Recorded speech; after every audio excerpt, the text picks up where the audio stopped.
사람은 서 있으면 앉고 싶고 또 앉아 있으면 눕고 싶어 합니다. 즉 사람은 누구라도 편한 것을 좋아하죠.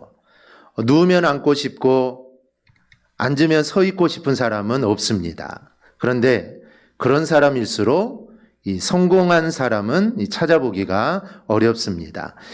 편하고 싶어도 해야 할 일을 하는 사람, 그리고 지금 무엇을 해야 하는지를 찾아서 하는 사람, 그런 사람이 인정받고 성공을 합니다. 일본의 유명 컨설턴트 혼다게는 부자들의 성공 습관에 관심이 많았습니다. 이 성공한 직장인과 이 부자들을 만나며 그들의 자산 관리를 해줬지만, 그럼에도 그들의 공통적인 이 습관을 찾을 수 없었기에 그는 아예 직장을 그만두고 그 부자들의 특징을 찾기 시작합니다. 그는 가장 빠른 방법은 부자들에게 물어보는 거, 그게 가장 빠른 방법이라 생각해서 국세청을 찾아가서 세금을 가장 많이 내는 사람 10,000명을 이렇게 추려서 받아냅니다. 그리고 납세자 순위에 따라 미리 허락을 받은 뒤에 설문지를 보내고 받은 답장으로 자료를 정리하기 시작합니다. 그런데 어느 날부터 점점 설문지를 작업하는 시간이 점점 더 길어진다는 이런 느낌을 받게 됩니다. 그리고 조사를 해보니 또 실제로 그랬습니다. 왜냐하면 같은 부자라고 할지라도 세금을 많이 내는 사람일수록 이 답장이 빨랐다는 겁니다. 그 이유는 그런 사람들은 맡은 일을 지금 당장 하는 습관이 있었기 때문입니다. 즉 미루지 않는다는 것이죠. 어떤 일이 주어졌을 때 그 일을 먼저 한다라는 것입니다. 이 사실을 깨달은 혼다게는 어차피 할 일을 지금 당장 처리하는 사람이 부자가 될 조건을 갖춘 사람이다라는 이런 결론을 내리게 됩니다. 많은 사람들이 지금 할 일을 나중으로 미루는 경향들이 있습니다. 이것은 신앙인들도 마찬가지입니다.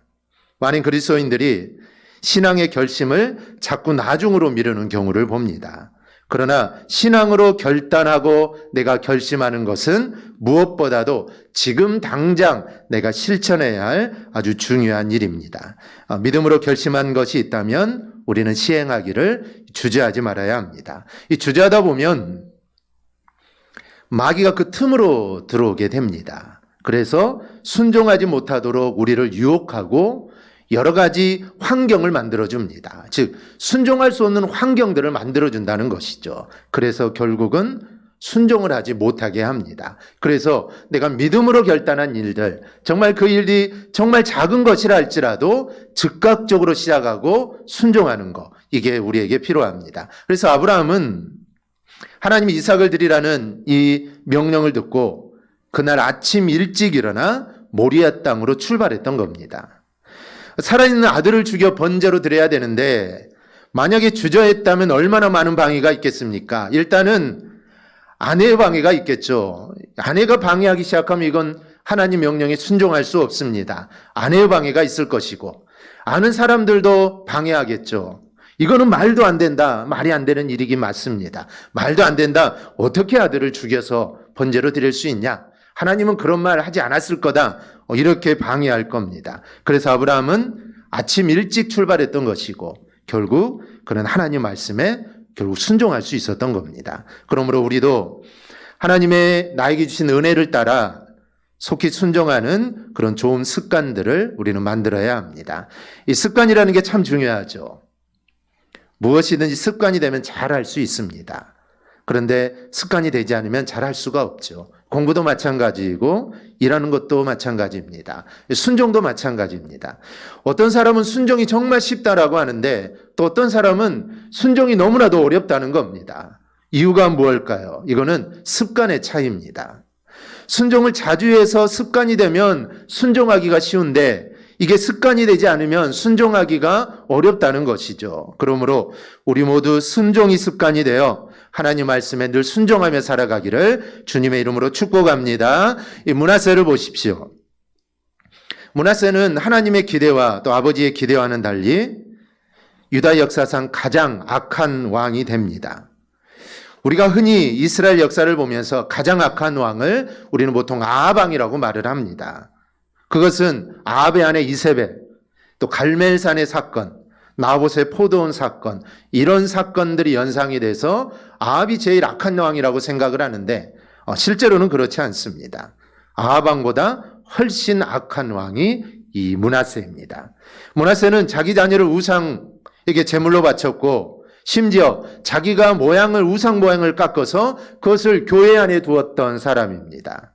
덜 알려진 있는 것뿐이지 그 악함이 아합을 넘어선 사람이죠. 그래서 그는 생전에 징계를 받습니다. 그래서 바벨론의 포로로 끌려가게 되고, 그런데 더 놀라운 것은 일반적으로 악한 사람의 특징이 뭐냐면 징계를 받아도 돌이키지 않습니다.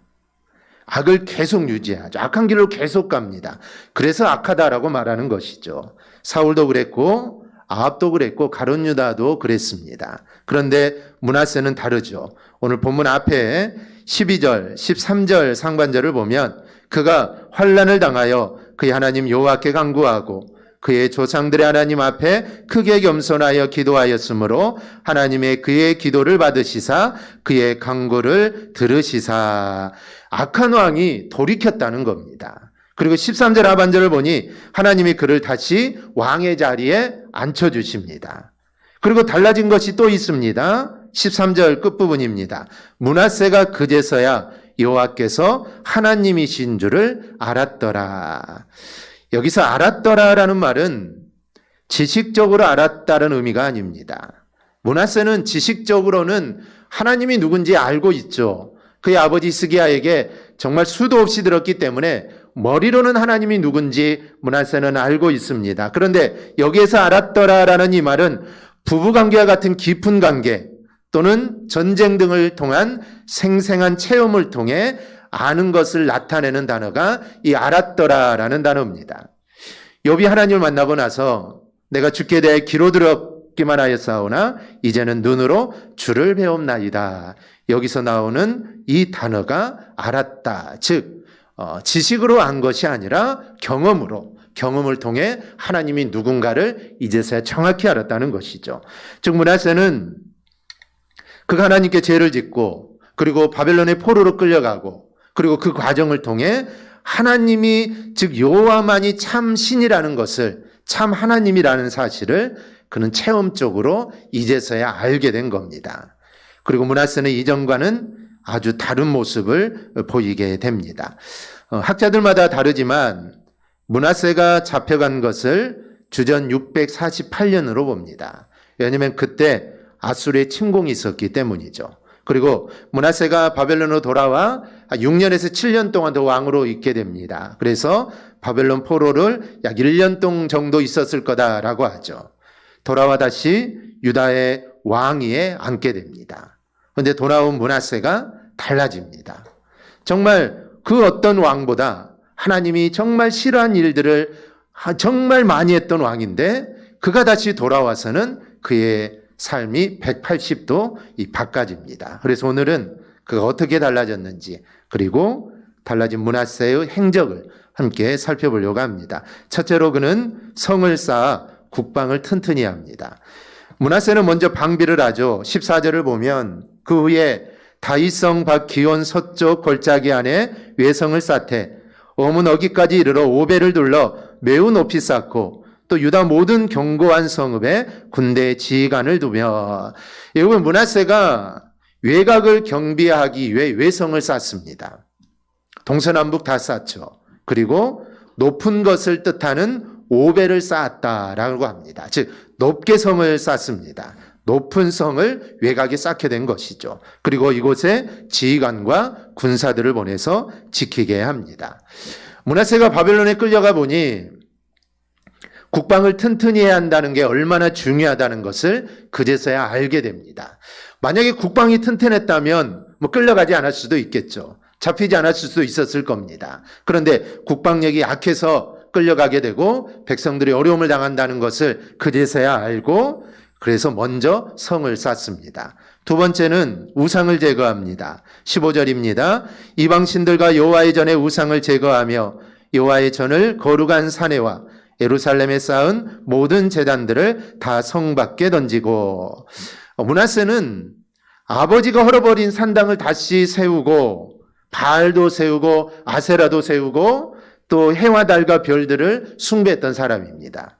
흰농골짜기에서 아들을 산채로 드리고 점을 치고 마술과 요술도 행하고 영매와 점쟁이를 찾아가고 온갖 악을 행하여 여호와를 몹시 노하게 했습니다.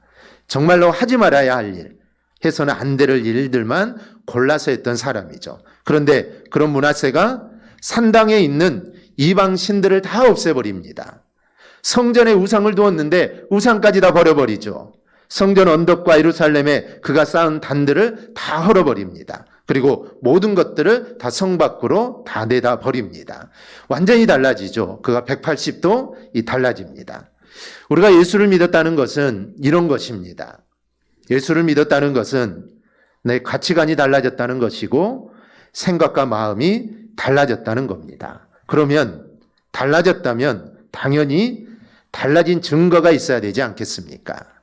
본인은 달라졌다고 하는데 나는 예수 믿고 나의 가치관도 달라지고 내 생각과 마음이 나는 다 달라졌다라고 말을 하는데 만약에 그 증거가 없다면 그 사람은 달라진 게 아닙니다. 성경은 우리가 하나님의 은혜를 입었다면 달라져야 한다라고 말씀을 합니다. 이 갈라디아 5장 19절은 우리가 하나님을 믿기 전에, 즉 예수 믿기 전에 육체에 속했을 때 우리의 모습을 기록합니다. 육체의 이름 분명하니 곧 음행과 더러운 것과 호색과 우상숭배와 주술과 원수 맺는 것과 분쟁과 시기와 분냄과 당짓는 것과 분열함과 이단과 투기와 술취함과 방탕함과 또 이와 같은 것들이라. 예수 믿기 전에 우리의 모습이 이랬다라는 겁니다. 그리고 이러한 일들을 아무런 거리낌 없이 행합니다. 양심의 가책을 느끼지 않죠. 그런데 하나님의 성령을 받아 은혜를 입은 사람은 이렇게 달라져야 한다고 말을 합니다. 오직 성령의 열매는 사랑과 희락과 화평과 오래 참음과 자비와 양성과 충성과 온유와 절제니 이 같은 것을 금지할 법이 없느니라. 이렇게 살아야 된다라는 겁니다. 그러면 이렇게 된 이유가 무엇입니까? 24절에 이렇게 말합니다. 그리스도 예수의 사람들은 육체와 함께 그 종욕과 탐심을 십자가에 못 박았느니라. 우리가 이런 삶, 성령의 열매를 맺는 삶을 살 수 있는 이유는 우리의 모든 것들을 이미 십자가에 주님과 함께 못 박았기 때문입니다. 예수 그리스도의 사람들은 육체와 함께 정욕과 욕심을 십자가에 못 박았기 때문에 우리는 이렇게 살 수가 있습니다. 우리가 성령님을 따라 산다면 그분의 가르침을 실천해야 하고 실천할 때 당연히 그런 열매를 우리는 맺어야 합니다. 못된 열매 맺는 나무가 없고 또 좋은 열매 맺는 못된 나무가 없다라고 주님을 말씀합니다. 또 나무는 각각 그 열매로 아나니 가시나무에서 무화과를 또는 찔레에서 포도를 따지 못하느니라. 선한 사람은 마음에 쌓은 선에서 선을 내고 악한 자는 그 쌓은 악에서 악을 내나니 이는 마음에 가득한 것을 입으로 말함이니라. 나무의 본질이 그 열매로 아는 것입니다. 이 나무가 뭐 포도나무다, 무화과 나무다, 어떤 나무다 뭐 말할 필요 없습니다. 열매로 아는 것입니다. 포도 열매를 맺으면 이 나무는 포도나무인 것입니다. 그렇기 때문에 나무의 본질이 그 열매로 드러나듯 사람의 인격과 마음도 말과 행위로 반드시 드러나게 되어 있는 겁니다. 그러니 내가 좋은 나무, 내가 성령의 사람이 되었으면 좋은 열매 그리고 성령의 열매를 맺는 것은 이거는 당연한 것입니다. 당연히 그런 열매를 맺게 된다는 것이죠. 마음속에 악독이 가득하고 마음속에 미움이 가득하고 이런 것들이 가득하면 입술로 나오는 것은 당연히 그런 것이 될 수밖에 없습니다. 하지만 내 마음속에 믿음과 성령의 열매들이 정말 그런 마음들이 가득하면 우리의 입술을 통해서도 그런 말이 나올 수밖에 없다라는 것입니다. 그래서 그 사람의 행동과 그 사람의 말, 그 사람이 어떤 말들을 하고 어떤 행동을 하느냐에 따라서 그 사람이 좋은 나무인지 나쁜 나무인가를 알 수 있다라는 것이죠. 그런데 이것을 부정하는 사람들이 있습니다. 믿음으로 구원받았으니 이제 됐다라고 주장하는 사람들입니다. 우리가 믿음으로 구원받은 것은 맞습니다. 여러분의 행위로 구원받는 건 아닙니다. 성경이 믿음도 강조하고 행위도 강조하지만 구원은 믿음으로 받습니다. 이것은 절대로 양보하거나 변개할 수 없는 분명한 진리입니다. 그러나 주님은 구원받은 이후의 삶도 말씀합니다. 내가 주님의 은혜로 믿음으로 구원받은 것은 분명한 사실입니다. 그런데 여러분, 구원은 완성된 게 아닙니다. 그러니 구원받은 사람으로서 구원이 완성될 그날까지 우리는 믿음으로 살아야 합니다. 만약에 내가 예수 믿고 구원이 완성됐다면 이렇게 살 이유가 없죠. 예배할 이유도 없습니다. 이미 구원이 완성돼 버렸는데 뭐 할 일이 있겠습니까? 하지만 구원이 우리에게 임했지만 이 구원은 완성된 게 아닙니다. 우리 죽는 그 순간까지, 아니 주님이 재림하시는 그 순간까지 우리의 믿음으로 살아야 되고 이 믿음을 지켜야 하는 겁니다. 그것이 바로 우리의 이 책임이죠. 말씀을 따라 순종하며 살고 나에게 주어진 사명을 또 잘 감당하며 하나님이 내게 맡겨주신 직분을 따라 교회와 성도들을 잘 섬겨야 합니다. 그러기에 빌립보서 2장 12절은 이렇게 말합니다. 우리 함께 읽겠습니다. 그러므로 나의 사랑하는 자들아, 너희가 나 있을 때뿐 아니라 더욱 지금 나 없을 때에도 항상 복종하여 두렵고 떨림으로 너희 구원을 이루라. 아멘. 우리 오전 예배 때 살펴봤던 말씀인데요. 믿음을 가지고 믿음의 사람답게 살라라는 것이죠. 이 말씀은 구원을 이루기 위한 생활의 구체적인 면들을 이야기합니다. 먼저는 두렵고 떨림으로 너희의 구원을 이루라는 겁니다. 이 말씀은 하나님을 경외하라는 것이죠. 하나님을 지극히 경외하며 생활하는 것이 우리 성도의 본분입니다. 불신자들은 하나님을 경외하지 않습니다. 하나님은 알고 있죠. 경외하지 않습니다. 두려워하지도 않습니다. 그러나 성도는 조금이라도 하나님의 뜻을 어기는 것을 두려워해야 합니다. 하나님 사람들이 보든 보지 않든 간에 하나님을 두려워하며 그 뜻을 행하려고 합니다. 이렇게 해야 죄악과 불의의 길을 피하고 하나님께서 원하시는 길을 우리가 갈 수가 있습니다. 또 하나는 믿음을 실천하는 생활을 해야 합니다. 바울은 항상 복종하여라고 말을 합니다. 항상 복종한다는 말은 모든 일에 하나님의 뜻을 순종하여 실천하라라는 말입니다. 여러분, 우리의 믿음을 우리의 머리의 지식으로만 머물게 한다면 그것은 바른 신앙이 아닙니다. 기독교의 신앙은 여러분 실천을 요구합니다. 귀신도 하나님을 믿고 떱니다. 우리도 하나님을 믿고 두려워하죠. 그러나 귀신은 그 믿음을 실천하지 않습니다. 하나님이 두렵다고 해서 하나님이 원하시는 일 귀신은 하지 않습니다. 하지 않죠. 오직 그리스도의 계명을 순종하고 실천할 때만 믿음의 열매들을 맺는 삶을 우리는 살게 됩니다. 우리도 이러한 믿음의 삶을 살라라는 것이죠. 누가복음 3장 8절을 보면 이스라엘 사람들을 바라보며 외쳤던 세례 요한의 메시지가 기록되어 있습니다. 그러므로 회개에 합당한 열매를 맺고 속으로 아브라함이 우리 조상이라 말하지 말라. 내가 너에게 이르노니 하나님이 능히 이 돌들로도 아브라함의 자손이 되게 하시리라. 구원받은 것을 자랑하지 말라라는 것이죠. 회개하며 회개에 합당한 열매를 맺으며 살라라는 것입니다. 그런데 이런 믿음의 열매가 없는 사람은 아무리 자기에게 믿음이 있다고 말해도 이거는 거짓말하는 사람입니다.